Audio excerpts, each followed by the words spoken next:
I want to talk about some of the things you're doing in other areas, but I first want to get to know a little bit about you and what does it take to be a sex therapist? So that's a very good question. I'm actually a sexologist and sexuality educator. So I don't work with patients. I work with groups under the umbrella of education. So I have a master's and Ph.D. in human sexuality, marriage, and family life education. And yes, that is a mouthful. But I like to say I deal with the everyday issues about sexuality and relationships and help people make sense of them. I gotcha. Now, if someone or a couple, I guess it could be a couple or an individual, if they are feeling like they need some help, I mean, then typically do they, give you a call, or how does that work? So I don't see patients or couples. I have colleagues and friends that are amazing at that. I do a lot of work with larger groups, sort of discussions about, traditional sex and sexuality education discussions, sexual health, building healthy relationships, media messaging, double standard stuff, politics and pop culture, the sort of everyday issues that we all experience, not just the ones that have psychological underpinnings. I gotcha. And so I was reading a little bit on your bio. It said you were interested in this as early as age 15. Yeah, the world of sexuality. Yeah. So, I grew up at this time when the world was talking about HIV and AIDS as an indiscriminate virus. It was the late 80s, early 90s, and my parents became very involved in HIV and AIDS awareness and fundraising. And when I was 15, my parents signed me up for peer HIV and AIDS education training, and this career evolved from that moment. Although I think that if you'd asked me then, I wouldn't have imagined that was the start.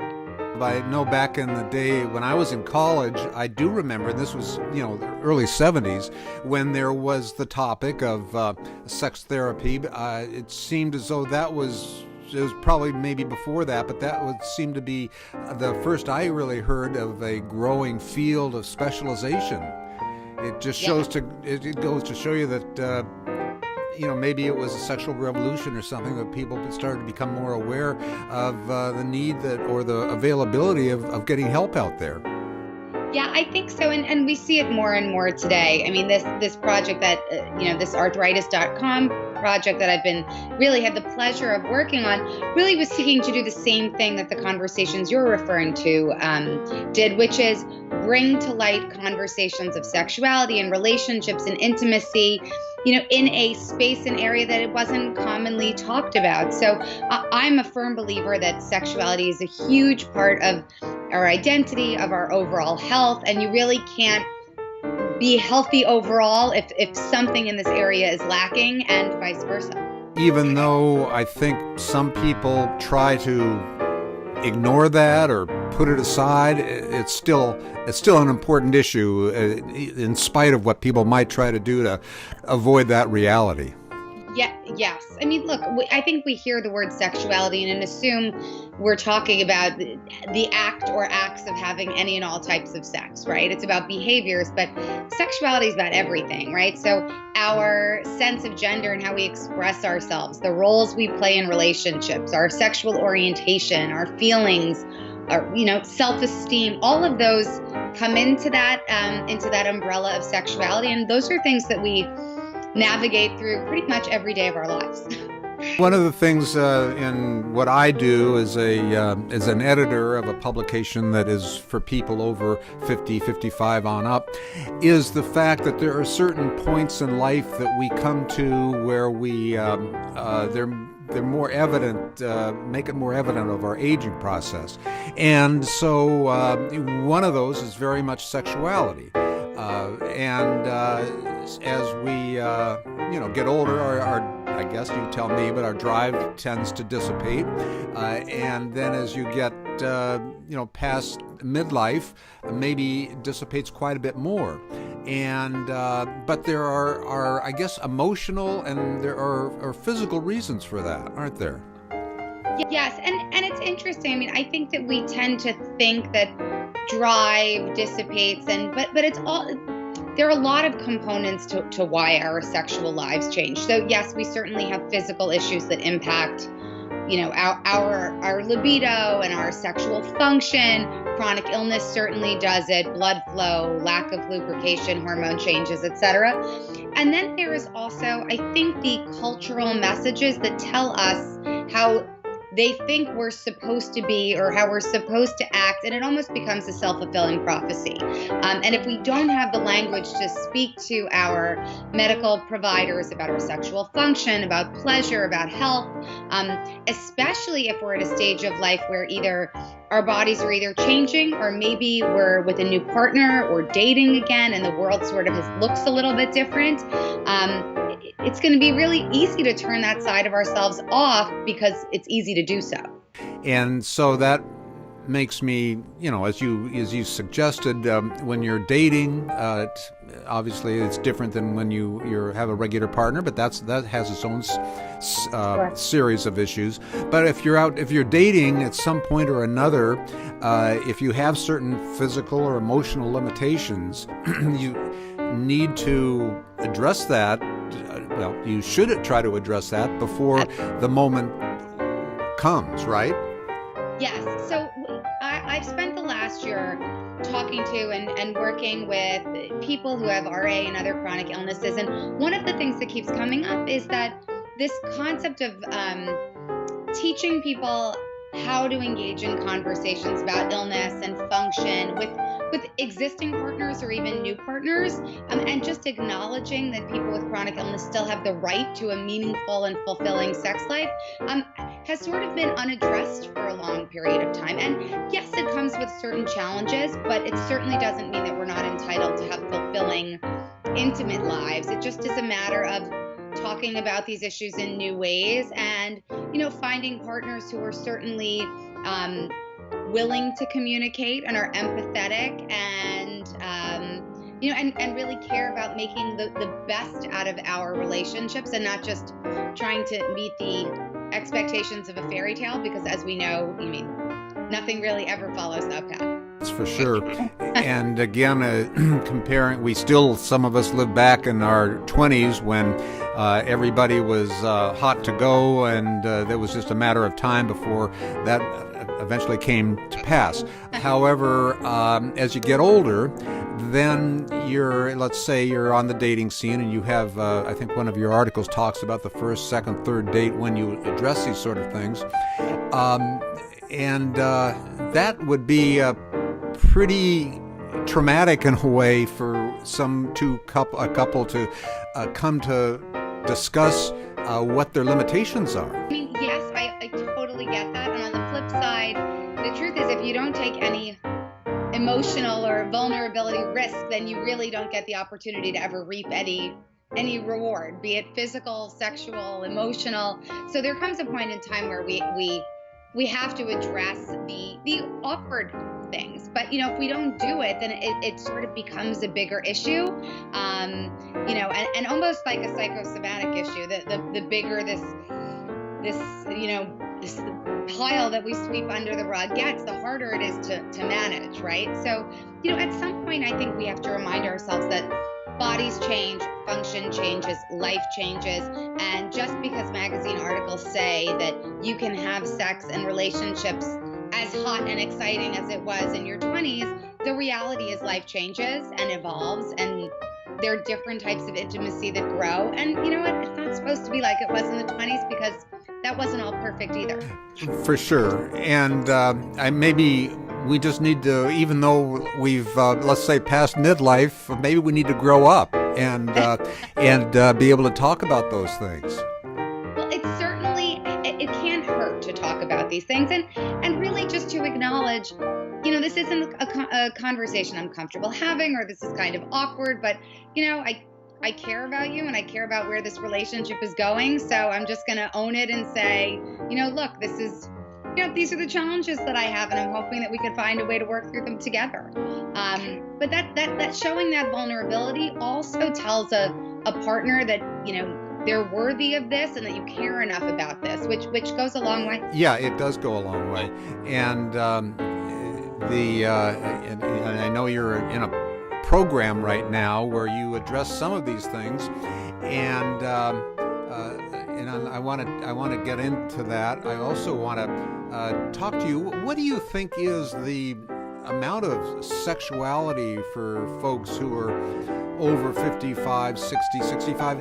I mean, is it, obviously it's going to be down, it's not going to be what it was, but is it, from what you've been able to see from studies, and they must be pretty hard to really quantify in some sense, but as good as our data is today, we should probably know a lot of this. Sex and sexuality are still really important parts of people's lives as they get older, and frequency of certain acts may change, but I think that we forget that good sex is not measured by the number of times we engage in one particular act over a period of time, but there are a lot of ways to be sexually and physically and emotionally fulfilled, and that we all have access to them regardless of our potentially physical limitations.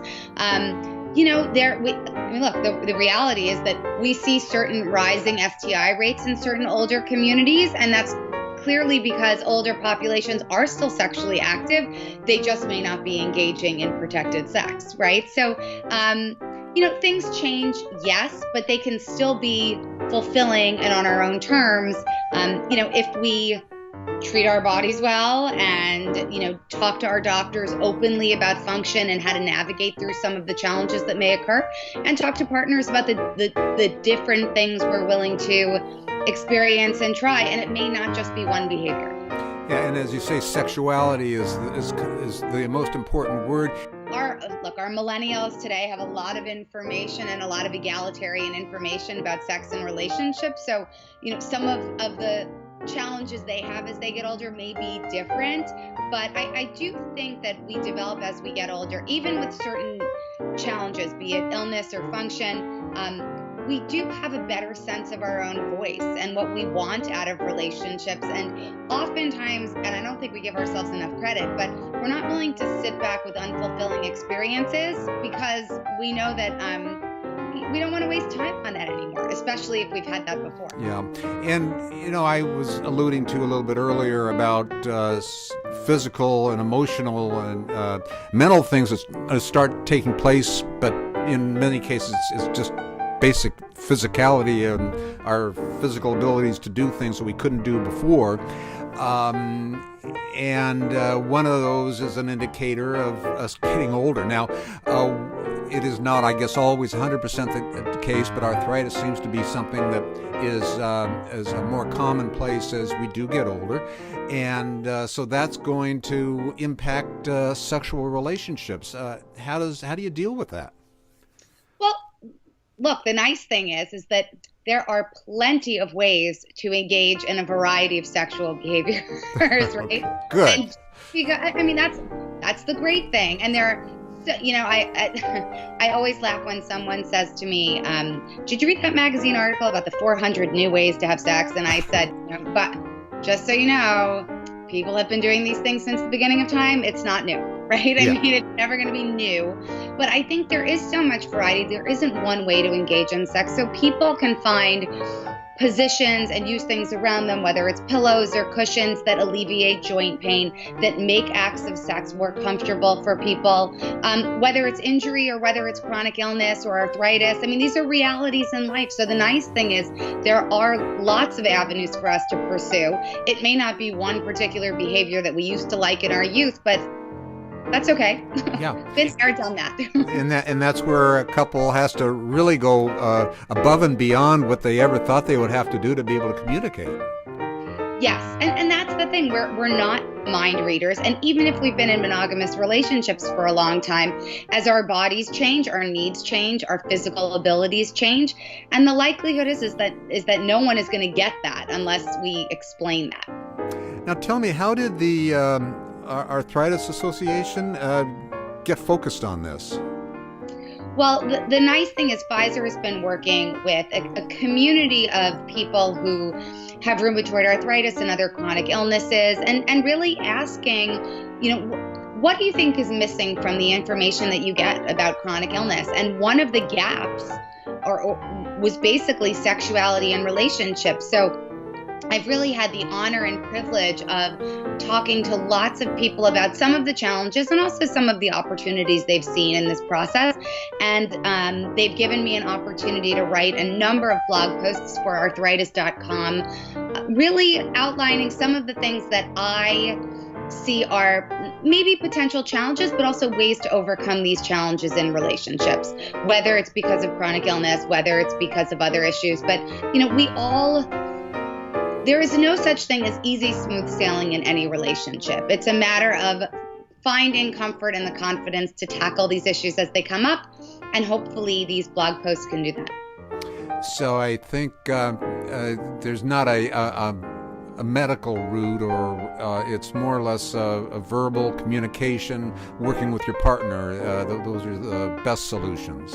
Well, look, there is definitely a medical component to this, which is that if we don't talk to our medical providers about function and about pain and some of the things that we're dealing with, it's going to be very hard sometimes to translate that to someone else, but also for us to know what is the new normal for us, and also how we can manage some of that medically, right? So this is a conversation not just to have with potential partners or current partners, but also to have with medical providers. And I understand that becomes really challenging to have these conversations about sex and sexuality with the medical provider. But sometimes they're the first line in helping us navigate these issues in our own body. That's hopefully they've had the training and you can learn to get comfortable with your physician, because that's a pretty delicate area, and you have to feel like you're not being looked at in a bizarre way by, and that's hopefully they have the training to do that well, right? Well, hopefully. I mean, not every medical provider is certainly trained in understanding and dealing with sexuality and sexual health issues. But I would say that, first there's a willingness to even talk. I mean, a good medical provider in this space is willing to talk to you about these issues. And if not, maybe there's a nurse practitioner in the practice who can tackle some of those issues for you. And sometimes the barrier is just that we're uncomfortable bringing these questions up. And even something as simple as writing all your questions down and reading them, so you don't have to maybe make eye contact if you're not comfortable, goes a really long way. Because sexual health and function may not be looked at very often as medical and health issues, but they absolutely are. Yeah, I looked at some of your blogs. I really like those. They cover a lot of different areas. That's really helpful. Thank you. Yes, the idea is that these are blog posts that deal with some of the personal self-esteem issues, the communication issues, even the things like starting a family or challenges with starting a family, as well as how to navigate the medical provider conversations too. Because in the end, all of us are entitled to have a fulfilling sexual life, however we define that. And again, fulfilling is going to mean something different from one person to the next, but no matter what, we should all have the ability to get that. Well, great. Well, listen, Logan, that has been really, really interesting, and definitely been great talking to you. Nice talking to you too. Thank you so much. Okay, bye-bye.